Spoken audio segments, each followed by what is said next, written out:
Why are special educators struggling to meet this requirement? Conducting transition assessments has not been a standard practice in the field of special education. So it's not been something that's standard or universal. Oftentimes we do the psychological, we do the social, we could do the behavioral, we could do independent living, we do the academic.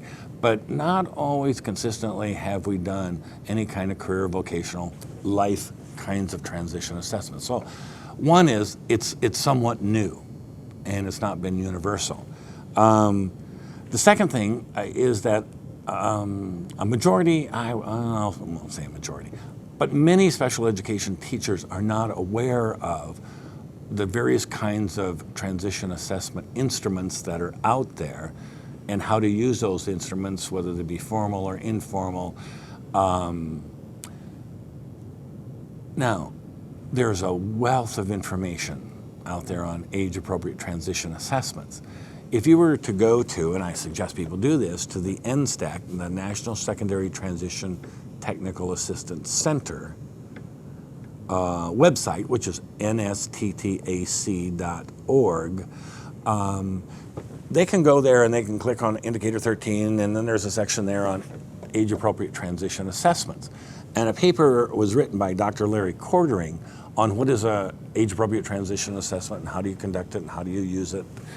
So there's a wealth of information on age-appropriate transition assessments, as well as information on different kinds of transition assessments that can be conducted with young people. In the PowerPoint presentation that you have, if you'll notice, towards the end of the PowerPoint presentation, there's a number of slides that talk about age-appropriate transition assessments. And I've identified some websites, and there are websites on self-determination assessments, there's websites on adaptive behavior and transition assessments, online individual interest inventories, occupational outlook. So there's a wealth of information just by going to the internet. And a lot of these internet-based systems are ones that the kids can get on, and they can go through the assessment materials that are there, which will give them immediate feedback on their interests, for instance. And so it's something that can be used by kids, and some of these are at no cost. And some of them build portfolios so that kids can, over time then, as their interests change, the portfolio is updated and the kids can use that information in helping to refine and define their measurable post-secondary goals. So there's a wealth of information that's out there. So while teachers, I understand, are not aware of what all is available, there is, through this NSTAC website and then and some other websites,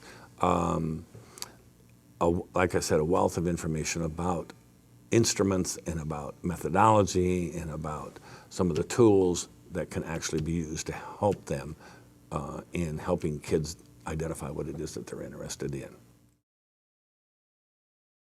How would a special education program approach designing meaningful and comprehensive transition assessments? That's a great question, and I would say that it's probably a systematic issue in terms of how are we going to deal with transition assessment within our particular system, within our particular building. And are we going to purchase instruments?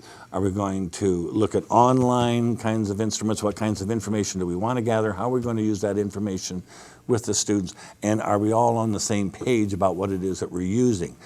So that we're dealing with different kinds of instruments in terms of helping us get the information, help us with the measurable post-secondary goals.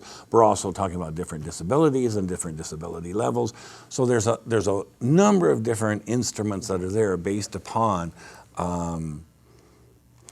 the functioning level of the kid and whether, for instance, in terms of readability or cognitive understanding or nonverbal. So there are instruments that are out there, and I suggest that what the school districts do as much as possible, through like the State Department, through your work here in the state of New Hampshire, that you begin to help teachers identify what are the instruments, what is out there, what are the resources. Here's what these assessments will do. Here's how you can get these assessments. Here's how you can use that as kind of an assessment in helping you develop a plan within your school to use that information in helping kids define measurable post-secondary goals.